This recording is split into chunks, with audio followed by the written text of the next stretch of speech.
जवाहिर से मिलने। मत जाओ बारान। बेटा, गुस्से में आने वाला हमेशा नुकसान उठाता है, ऐसा मत करो। वो तुम्हें भड़काना चाहता है, उसके जाल में मत आना। मैं भी उसे भड़काना जानता हूँ। अभी आती हूँ।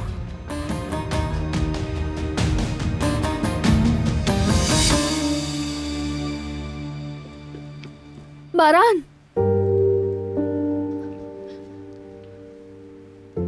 बारान प्लीज मत जाओ। जवाहिर सिर्फ तुम्हें उकसाना चाहता है। वो बेहद खतरनाक इंसान है, तुम्हें फिर नुकसान पहुंचाना चाहता है।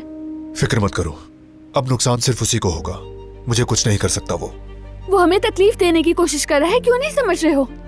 उसका नाम सुनना भी मेरे लिए अजाब बन गया है। मैं बहुत थक चुकी हूँ। मैं अपनी जिंदगी मजीद इस खौफ में नहीं जी सकती हूँ। मुझे सुकून चाहिए। प्लीज बारान, मत जाओ वहां।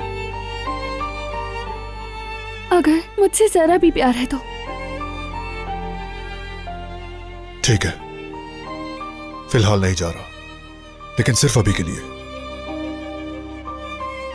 आ जाओ, अंदर चलते हैं।